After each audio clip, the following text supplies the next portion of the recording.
E que história é essa de que o Flamengo vai vender o Wesley? E ainda, o estádio do Mengão deu ruim mesmo? O que aconteceu? Não estava tudo lá dando super certo?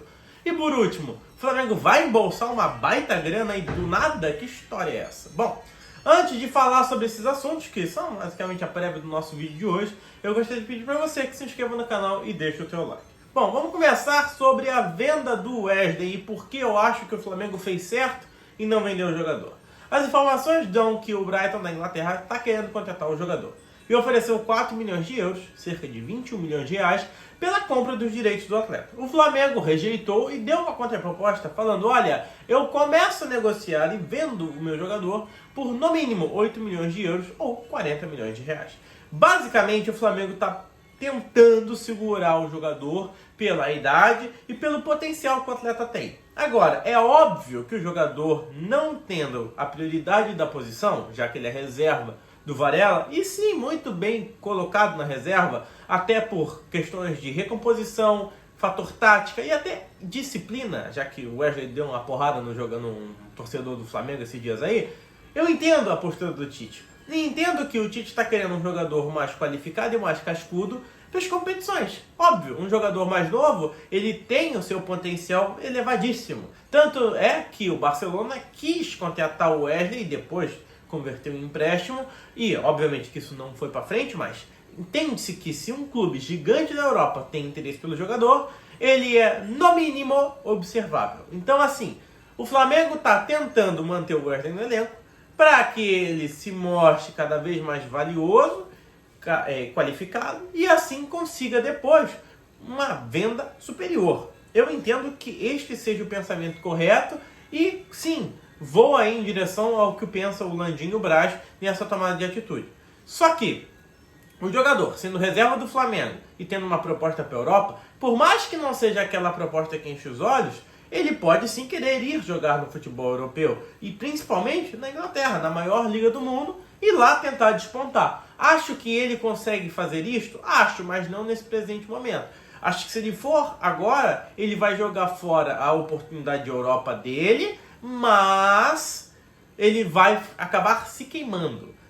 O que eu quero dizer é o seguinte: ele tem potencial para ir para a Europa? Tem. Ele está pronto para ir para a Europa? Não. Se ele for agora, ele desperdiça a chance de Europa. Porque a Europa não contrata o jogador, depois vem, depois contrata de novo. Não. Você tem uma chance.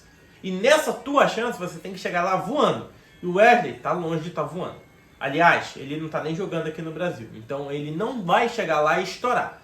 Falando agora de jogador que estourou, de venda futura, de valorizar o seu próprio atleta, nós temos aí o Manchester United, que está querendo comprar o João Gomes do Wolverhampton por uma baba de dinheiro. Sim, o Flamengo, que vendeu o jogador por 100 milhões de reais, agora está vendo o seu próprio jogador sendo vendido por 250 milhões de reais, que é a proposta do United, 40 milhões de libras esterlinas pelo João Gomes.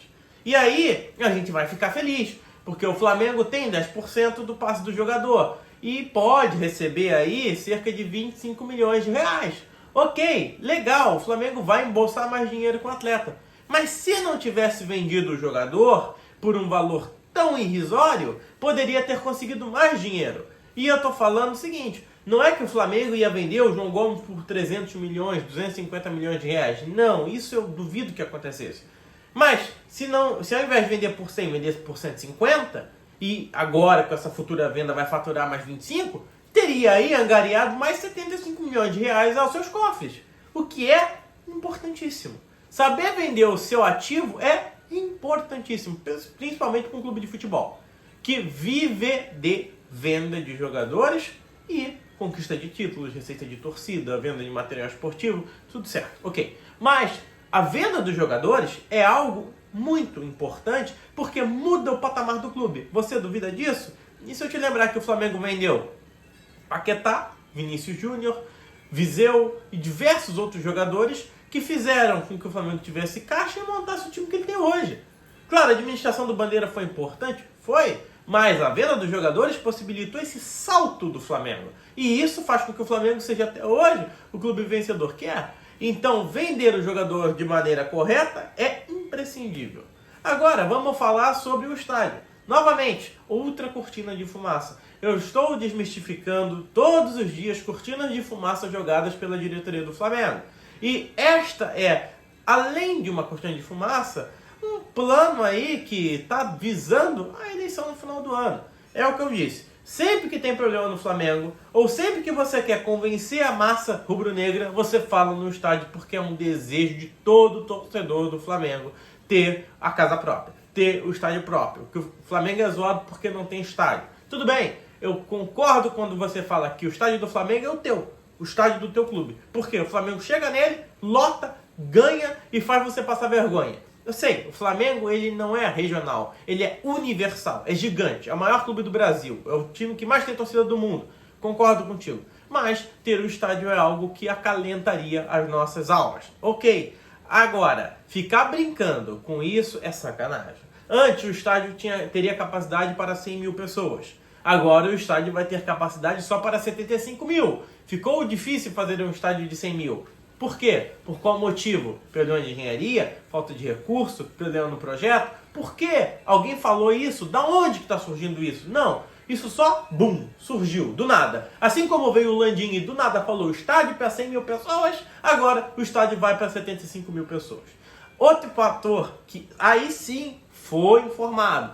Não está havendo acordo entre Flamengo e Caixa. Por quê? O Flamengo quer pagar no máximo 250 milhões de reais no terreno, que é o que o Flamengo entende como justo e que seria a compensação exata. Compensação exata, eu estou dizendo o seguinte: a Caixa comprou o terreno por um valor. Se você pegar aquele valor, corrigir e atualizar ele para hoje, dá 250 milhões de reais.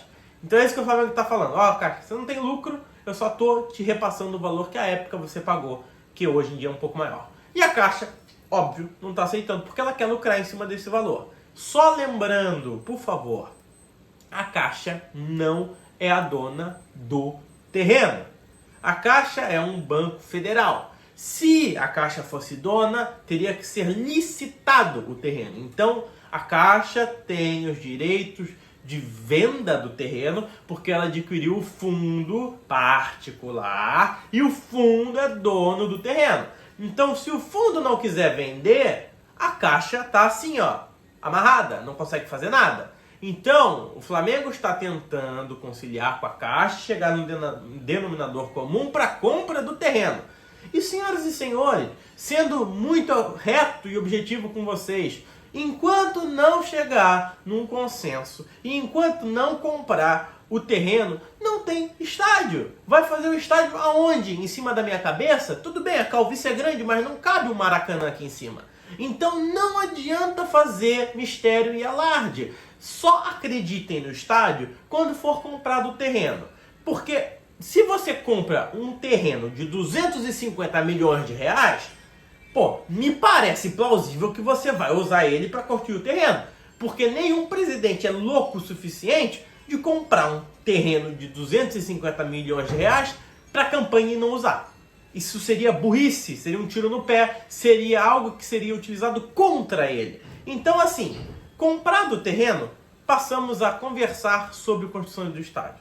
Enquanto isso não acontecer, é mera especulação e é um jeito de te enganar e de fazer de trouxa. Essa é a verdade. Se você quiser acreditar, acredite. Se não quiser acreditar, vai embarcar na onda do Landim, como embarcou na onda dos outros antigos presidentes que a qualquer sinal de problema falavam na construção do estádio. Bom, como eu disse, novamente, promessa eleitoreira e cortina de fumaça. Esse é o vídeo, se inscreve no canal e deixa o teu like. Fui!